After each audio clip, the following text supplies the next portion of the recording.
Muy bien, vamos a revisar, señor director, un video a continuación. Es una nota, ¿cierto?, de la televisión alemana para Sudamérica y tiene que ver este trabajo de la Deutsche Welle precisamente con el derretimiento de los glaciares, el impacto que se está generando de un tiempo a esta parte y todas las repercusiones que podría tener para todos quienes habitamos este planeta. Vamos a revisar ese material y luego saludamos a nuestra primera invitada. Este es el glaciar Waitz, uno de los más grandes del mundo. Se encuentra en la parte occidental de la Antártida y se extiende por 192.000 kilómetros cuadrados. Un área tan grande como Senegal. Como la mayoría de los glaciares, el Waitz también se derrite. Un grupo internacional de investigadores ha documentado la disminución a lo largo de los siglos, por decirlo menos. El glaciar se consume mucho más rápido de lo que se pensaba. El glaciar Waitz por sí solo podría contribuir a un aumento de 60 centímetros del nivel del mar. El problema es que el Waitz tiene un lugar tan relevante en la Antártida Occidental que su reducción y eventual colapso podría causar el colapso de toda la capa de hielo de la Antártida Occidental, lo que significaría un aumento del nivel del mar de más de 3 metros. El Waitz forma parte de la plataforma de hielo marina. A diferencia de otros glaciares que están en tierra firme, el Waitz está anclado en el fondo del mar. Una parte, la plataforma de hielo, flota en el agua. Y eso es un problema. Debido a los gases de efecto invernadero, el agua se está calentando, lo que derrite el glaciar desde abajo. Los científicos dicen que hemos alcanzado un punto crítico. Las capas de hielo tienen una fuerza de apoyo, lo que significa que flotan en el mar, pero a los lados y a veces también en el frente, están en contacto con pequeñas islas o colinas. Esto concede una cierta protección para que no se interrumpa el flujo del hielo. Si la capa de hielo desaparece, ese efecto de refuerzo se hará más pequeño. Y lo más probable es que el glaciar aumente su velocidad de flujo. El Waitz no es el único glaciar que se derrite. Los científicos estiman que para 2100 el nivel del mar aumentará en 1 metro, incluso más. Malas noticias para decenas de millones de personas que viven en zonas costeras. El aumento del nivel del mar conllevará inundaciones más frecuentes y extremas. Por eso es vital actuar inmediatamente, dicen los científicos. Y la única manera de hacerlo es reduciendo los gases de efecto invernadero lo más drástica y rápidamente posible. Para eso están trabajando las naciones, académicos y académicas, especialistas en la materia en todo el mundo. El glaciar Waitz, ¿cierto?, que es conocido como el glaciar del fin del mundo. En la Antártida está ubicado uno de los más grandes del planeta. Nosotros tenemos también glaciares tropicales en este lado del planeta, de los Andes, y queremos hablar del retroceso que también están experimentando. Nos acompaña María José Herrera, ella es académica de la Facultad de Arquitectura, Urbanismo y Geografía de la Universidad de Concepción. María José, gusto tenerte aquí en El Multiverso. ¿Cómo estás? Bien, muchas gracias, Edgardo. Bueno, esta nota nos da cuenta de lo que está pasando en otro lugar del planeta, pero finalmente está todo conectado, somos nosotros gran parte, ¿cierto?, responsables de lo que estamos vivenciando. Esto ya no es algo para nuestros hijos, para nuestros nietos, como se decía antiguamente, sino que lo estamos viviendo ahora. ¿Qué te parece primero lo que revisamos ahí con el glaciar Waitz? Bueno, lo que pasa en ese glaciar particularmente no es algo nuevo, ¿cierto? Y es un proceso que se da en prácticamente todos los glaciares, justamente como mencionaba la nota, de plataforma. ¿Qué quiere decir eso? Que son glaciares que están flotando. Y nosotros en Chile, en la parte continental, tenemos muchos. principalmente todos los que están en campos de hielo, tanto norte como sur. Por ejemplo, el paseo turístico bien importante que es la Laguna San Rafael. Sí. Bueno, es una plataforma, ¿cierto?, que se va desprendiendo, y nosotros la gracia que tenemos es que tenemos plataformas que llegan al mar, como el caso de la Laguna San Rafael, y otras plataformas que llegan a aguas dulces, a lagos. Y entendemos, ¿sí?, el privilegio que significa ser un país con esas características, porque no todos tienen esa posibilidad. Sí, yo creo que no todos son bien conscientes de la cantidad de glaciares, de los tipos de glaciares y de las diferentes dinámicas que tiene cada uno de esos glaciares, ¿sí? Pero gracias a estos espacios que ustedes nos dan, se hace cada vez más cercano a las personas entender qué es un glaciar, cómo se comporta y cuáles son también los efectos que tenemos nosotros sobre ciertos tipos de ecosistemas. Bueno, a nosotros como canal de la Universidad de Concepción nos interesa poner otros temas que no están habitualmente en la palestra, en la pauta, en la agenda noticiosa, pero que son fundamentales también para el desarrollo de las distintas naciones. Vamos por lo básico, ¿cierto?, por entender la importancia de los glaciares y cuáles podrían ser también las consecuencias de su retroceso, de su derretimiento. ¿Para qué sirven?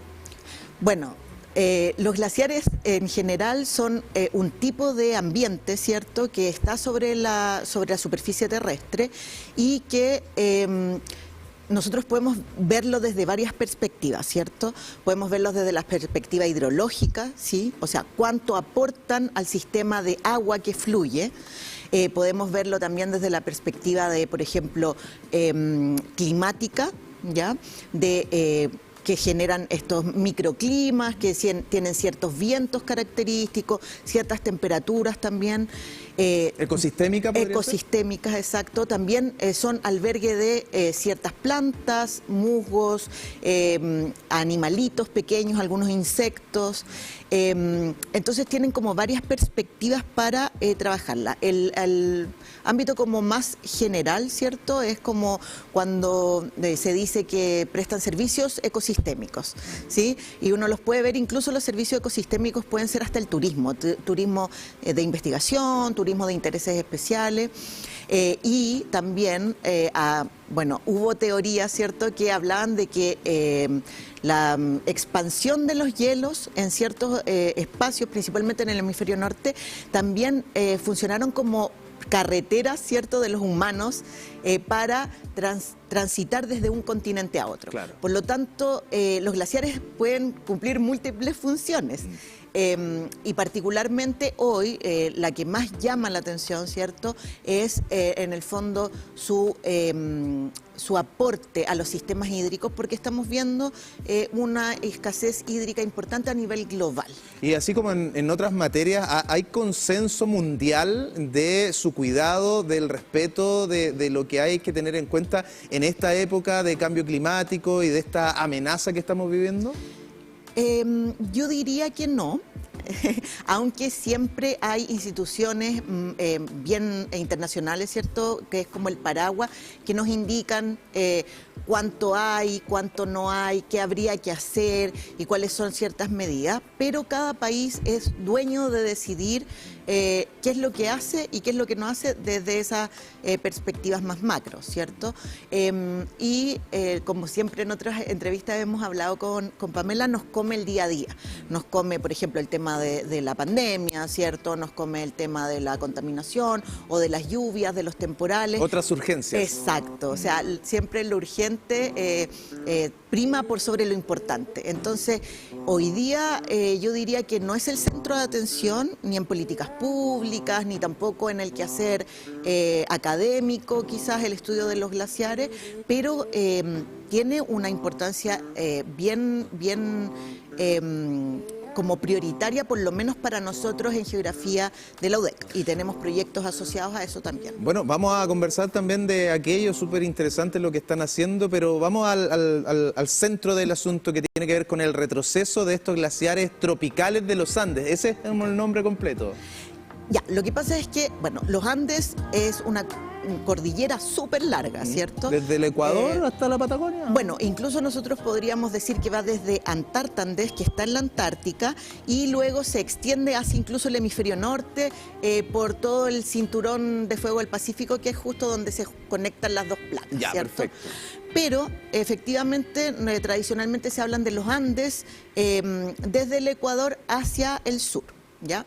Ahora, ¿qué es lo que pasa? Desde el Ecuador hacia el sur igual podemos ir segmentando, porque el clima en las zonas tropicales, principalmente entendamos las zonas tropicales como Bolivia, Perú, ¿cierto? Y de ahí hacia el Ecuador, tienen un tipo de glaciar que además se comporta diferente a los glaciares que tenemos ya en las zonas mediterráneas, por ejemplo en la zona central. Siempre cuando hablamos de zona central hablamos, por ejemplo, desde los 33, que es más o menos la latitud de Santiago, hasta los 38. Y luego vienen los glaciares ya más patagónicos, que pueden ser de los 38 al sur. Y cada uno de esos glaciares tiene distintas características en términos de su forma, de su extensión, cuán grandes o cuán pequeños son, y también de la temperatura. Ya, estos glaciares, disculpa, están en la cordillera, están en los Andes, no son como los que veíamos en la nota o como los que estamos acostumbrados a ver que tú señalabas de plataforma, que es como el hielo flotando en el agua, ¿cierto? Bueno, en el campo de hielo norte y ¿Sí? sur tenemos estos mantos de hielo, ¿cierto?, que están sobre el continente, en este caso sobre lo que queda de cordillera, ¿cierto? Y entonces yo siempre lo grafico como de la siguiente manera. Tú no puedes, o sea, si tú tuvieras un campo de hielo que crece y que no tuviera un desagüe, ¿cierto? Esto es como sacarle el tapón a la tina, ¿ya? En el fondo, estos glaciares que salen desde el campo de hielo es como sacarle el tapón a la tina. De hecho, eso leía como coloquialmente, como que los glaciares actúan como un tapón también. Claro, exactamente. Entonces, lo que haces tú es este hielo que tiende a fluir, ¿cierto? Que tiende a moverse por la fuerza de gravedad y por su propio peso.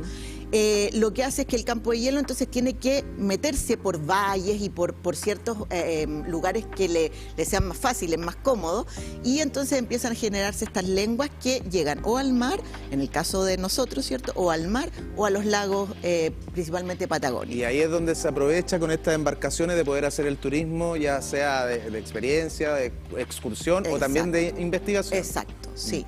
Ahora, uno puede pensar lo natural es que con lo que estamos viviendo hoy en día, esos hielos se van a seguir derritiendo. ¿Cómo podemos frenar aquello? Bueno, en realidad no hay que ser tan catastrofista y tampoco hay que ser tan indiferente, ¿cierto? Hay que llegar a un buen equilibrio, claro. Efectivamente, los glaciares están tendiendo al retroceso y cada vez más acelerado. O sea, en general, nosotros podemos ver en la historia, en el registro geológico, que han habido etapas donde no ha habido hielo en absoluto en la Tierra, ¿sí? Pero claro, esas etapas es donde el hombre no había estado presente y nosotros somos altamente dependientes del agua y de las condiciones ambientales que generan estos ecosistemas, ¿ya? Entonces, ¿qué es lo que pasa? Bueno, estamos como... Actualmente se dice que estamos en un interglaciar, en una etapa de calentamiento donde la naturaleza tiende, ¿cierto?, a retraer los glaciares, a que se hagan cada vez más pequeños y en algunos casos desaparezcan, pero deberíamos entonces volver a entrar en una etapa de glaciación. Ah, mira. ¿Ya? Esa etapa de glaciación va acompañada de bajas temperaturas, ¿cierto?, aumento de los casquetes de hielo. Una nueva era del hielo. Por ejemplo. Pero claro, los científicos están viendo que cada vez eso se ha ido retrasando más. Entonces, quizás nosotros esperábamos que en un más menos, yo estoy hablando en escalas de tiempo que quizás no son humanas, ¿cierto? Por supuesto. En un más menos 1000 años ya no se va a cumplir y entonces se va a ir retrasando eso. ¿Ya? Lo que puede llevar efectivamente a que en algún punto de la era humana, ¿cierto?, nos quedemos sin este aporte de glaciares o de agua sólida. Y lo que más se escucha es el aumento del nivel de las aguas. Ese es uno de los efectos. ¿Qué otras cosas podrían pasar si seguimos con este retroceso de glaciares?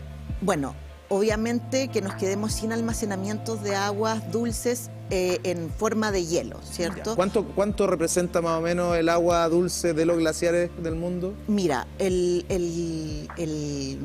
el agua dulce dentro de toda el agua del planeta es muy poquito. Muy poquito. O sea, por ejemplo, el 97% del agua de todo el planeta es agua salada, ¿ya? Y solamente el 3% es agua dulce. Y esa agua dulce se va a repartir en muchas cosas, claro, en glaciares, en agua subterránea, en agua superficial, en los pantanos, ¿ya? Entonces hay una serie de cosas que de repente nosotros no vemos. Efectivamente... ¿Lagos y ríos también califican? Así es, Ya. los lagos también. Los lagos, los ríos es como, claro, el agua que superficial que digo, los glaciares, el agua subterránea. Dentro de la tierra, dentro de la roca hay agua contenida. Y también entonces en los pantanos, humedales. en los humedales, exacto. Y efectivamente la mayor cantidad de ese 3%, está en las zonas congeladas. Porque en el fondo el Ártico y la Antártica funcionan bastante diferente a las áreas congeladas que están, por ejemplo, en los Andes de Chile. Claro. ¿Sí? Y de hecho el Ártico y la Antártica son muy diferentes, porque el Ártico es principalmente hielo marino, o sea, agua salada que está congelada, y la Antártica es un continente, hay tierra bajo el hielo, claro, y es agua principalmente dulce. Los otros son mares que están alrededor del Polo Norte, Exacto, ¿cierto? En todos estos países, incluso más escandinavos, más hacia arriba todavía. Bueno, Groenlandia también, sí, uno como que se acuerda un poco del mapa en el colegio, pero lo que vemos que tiene nuestro país desde la misma cordillera, lo que hemos visto también, bueno, el año pasado también hubo harta nieve en nuestra región, por ejemplo, que tenemos volcanes, o está el Cerro Velluda, que es el punto más alto, ¿cierto? El mismo volcán Antuco. O sea, son territorios que también aportan de una u otra manera a la temática. O sea, pensamos inmediatamente en esto que estamos mirando, ¿cierto? En los campos de hielo, que además históricamente, sobre todo con nuestros vecinos, han sido súper importantes y disputados, ¿cierto? Mira, qué bueno que mencionas el tema de la nieve, porque cuando uno habla de los glaciares, uno dice glaciar, pero el glaciar forma parte como de una gran familia. Así como tenemos la biosfera, la hidrósfera, está la criósfera. Criósfera, claro, ya. Y la criósfera, así muy en simple, tiene 5 componentes. Una que es la nieve, otra que son los glaciares, otra que es el hielo marino, las plataformas, como las que vimos en la nota, y luego el permafrost, que es suelo que está congelado. ¿Ya? Entonces tenemos estas 5 componentes. La nieve es una componente de la criósfera y es súper importante para los glaciares. ¿En qué sentido? En que el glaciar se forma a partir de la sucesiva depositación, ¿cierto?, de nieve que se va apretando, y cada vez que se aprieta la nieve es bien porosa, o sea, ustedes la toman y de así una cosita, ustedes la apretan y se hace una pelotita chiquitita, ¿sí?, ¿cierto? Porque tiene muchos espacios entre medio que están llenos de aire, y cuando uno lo comprime se sale ese aire y se achica. Entonces eso significa que estamos aumentando la densidad y estamos sacando los espacios porosos. Entonces el hielo se va formando por esa apilación, ¿cierto?, de muchas capas de nieve de muchos años, de muchos inviernos, etc. Pero la nieve es muy blanca, ¿cierto? Entonces lo que hace la nieve es reflejar la radiación solar. El rayito de sol llega y se encuentra con esta superficie blanca y no se absorbe, se devuelve a la atmósfera. Rebota. Entonces, ¿qué es lo que pasa? La nieve protege al hielo que está bajito, porque el hielo es más oscuro, ¿ya? Tiene otro color. Entonces, la nieve sería como la piel humana, ¿no? ¿Cierto? Que es como una protección. Es como el protector solar que nos echamos sobre la piel, ¿ya? Entonces, la nieve es un componente muy importante. Porque protege el hielo. Exacto, para mantener ese hielo. Y mientras más se mantenga, más también se va generando este proceso que te decía de apilarse, compactarse, perder porosidad y aumentar su densidad. Mira, qué interesante. Y también tiene una importancia en las aguas superficiales que mencionabas tú, porque los ríos, los afluentes que tenemos acá en la región son de, bueno, alimentación mixta, ¿cierto? Claro. Precipitación, pero sobre todo de nieve. Entonces, que tengamos harta nieve también es bueno, pensando en la escasez hídrica que tiene nuestro país hace años. Sí, de hecho, Chile como país es uno de los países con más crisis hídrica, o sea, con más escasez hídrica a nivel mundial, a pesar de que uno puede pensar que es todo lo contrario, pero aquí entran a jugar otros temas como cómo nosotros gestionamos el uso del agua. ¿Quién la ocupa? ¿Para qué la ocupan? ¿Cuánto devuelven? ¿No devuelven? ¿En qué estado se devuelve? Y todo eso es parte como de la gobernanza del agua y un tema que hoy día está muy en boga, que es la seguridad hídrica. Claro que sí, un tema que también hemos conversado que es fundamental en esta época. Vamos poniendo la pelota al piso, como decimos nosotros los futboleros. Los Andes albergan más del 99% de los glaciares tropicales y podrían ser, según esta información, ¿cierto?, los primeros en mostrar impactos significativos del cambio climático inducido por nosotros mismos, esto a escala regional, según un estudio que publica la revista Science. La investigación está encabezada por el Boston College en Estados Unidos, revela que los trópicos ya se han calentado más allá de los límites vistos por última vez a principios de la era del Holoceno. Ahí ya me perdí con las eras, pero no importa. El descubrimiento conmocionó a los científicos porque inicialmente planeaban estudiar el estado actual de los glaciares y cómo habían variado a lo largo de la civilización, pero se encontraron con esto, ¿cierto? Y ahí cambió un poco el foco de la investigación. Bueno, el Holoceno es como la parte, es como en escala temporal, si nosotros tomamos una hora, son como los últimos segundos. Los últimos segundos. Sí, porque la Tierra tiene muchos miles de millones de años. Claro. Entonces es muy, muy pequeñito el Holoceno. Y dentro del Holoceno está el Pleistoceno. El Pleistoceno y el Holoceno están dentro del Cuaternario. Claro, efectivamente, los glaciares tropicales están principalmente concentrados en la cordillera de los Andes, como hablábamos, Perú, ¿cierto? Bolivia, y en Venezuela, que ya no quedan glaciares, que eso también fue una noticia súper comentada, que el último vestigio glaciar desapareció. Y efectivamente cada vez se hace más complejo estudiarlos porque cada vez están más reducidos y eso en términos de análisis es muy complejo. ¿Por qué? Porque uno puede hacer un análisis a través, por ejemplo, de imágenes satelitales como lo que hace Google Earth cuando nosotros empezamos a mirar. Pero después hay que ir a medir, hay que ir al glaciar y entonces las campañas cada vez se hacen más costosas, más difíciles. Cada vez, por ejemplo, si el glaciar estaba a 4.000 metros, ahora está a 4.500 y esos 500 metros te pesan, ¿sí? La instrumentación se puede perder. Nosotros instrumentamos glaciares acá en la zona del Ñuble, en la región del Ñuble. ¿Ya? Y efectivamente, en el Nevado de Chillán, ¿ya? sí. Y efectivamente se nos caen, se nos pierden balizas. De estos son como unos bastones grandes que nosotros enterramos. ¿Con GPS o cómo funciona eso? Claro, nosotros vamos, enterramos un bastón, un palo muy largo que tiene aproximadamente 2 metros y con GPS tomamos su altura y su posición y luego vamos por ejemplo, vamos en octubre, después vamos en marzo o abril y vemos si la baliza tiene más hielo, o sea, más nieve, menos nieve desde donde la dejamos y eso se llama balance de masa. Vemos si el glaciar aumentó, ganó masa o disminuyó, claro, perdió masa. Y de repente se nos pierden las balizas, se caen donde se van derritiendo, se caen y bueno, el glaciar se mueve, pues entonces se va con el agua, se va con el viento, se pierden o a veces se empiezan como a meter dentro del hielo y bueno, simplemente los perdemos. Mencionaste hace un rato que se viene una nueva glaciación, ¿cierto? Eso es lo que no lo vamos a vivir nosotros, ni probablemente los seres humanos al ritmo que llevamos 1000 años más, pero se está retrasando con el calentamiento que vive el planeta. ¿Es otro efecto más de esto que hemos provocado? Sí. O sea, claro, la tendencia natural indicaría que deberíamos volver a una época glaciar, ¿cierto? Ya. A una glaciación. Pero efectivamente nosotros como humanos, a través de todas nuestras acciones, estamos haciendo que eso cada vez se retrase más. Ahí hay entonces una conclusión de este análisis. Coméntanos un poquito de las investigaciones también que están desarrollando, además de lo de Chillán. ¿Has tenido la oportunidad de ir, por ejemplo, más al sur, de visitar otros glaciares? Bueno, yo he trabajado harto en los glaciares patagónicos. Efectivamente, a propósito de la nota, el glaciar, por ejemplo, en Campos de Hielo Sur hay 2 glaciares que están muy cerquita, que es el glaciar O'Higgins y el glaciar Chico, que están en un lago, ya llegan hasta un lago. Entonces, el glaciar, la particularidad es que está muy cerca, por lo tanto, en temperatura, en precipitación, igual, ¿sí? Okay. Pero, ¿qué es lo que pasa? El glaciar O'Higgins ha retrocedido así muchísimo. Hablamos de 10 kilómetros, por ejemplo, en los últimos, no sé, 50 años, ¿ya? Pero el glaciar Chico tiene un comportamiento muy diferente, no retrocede tanto. ¿Por qué? Por lo que hablaban en la nota de estos como contenedores, ¿cierto?, que se afirman dentro. Por ejemplo, el glaciar Chico tiene un islote central donde hubo mucho tiempo que el frente se afirmó ahí, ¿cierto?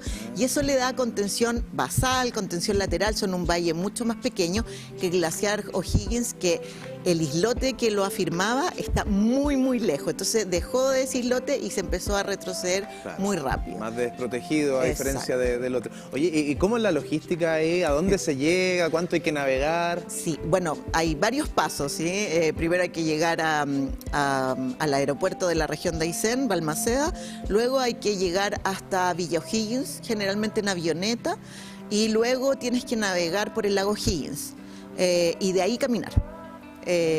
Así que Es una travesía. sí, es harto tiempo en viaje y luego ya hacer tu investigación. Pero vale la pena, Sí, absolutamente. absolutamente. Ya, pero quiero pasar el dato Sí, a por propósito favor, de las María José. cosas. Aquí en geografía, ¿cierto? El profesor Alfonso Fernández sacó el primer testigo de hielo en el glaciar Soyipulli. Y pronto van a estar esos datos y nos tiene súper contentos porque estamos cada vez más cerca de ir generando datos que no existen y que en el fondo están en un área donde nosotros como geógrafos de la Universidad de Concepción queremos abarcar, queremos estudiar todo lo que es el centro sur y si nos podemos llegar un poco más hacia el sur, al sur austral, tanto mejor. Maravilloso. ¿Quieres que te cuente un secreto? A ¿Tú ver. sabes dónde está ese testimonio o no? ¿El testigo Sí, guardado? sí. Está acá. Sí. Ah, ¿lo sabía? Sí. No era tan secreto. Sí, no hay que decirlo mucho. Después va a llegar alguien. ¡Oh!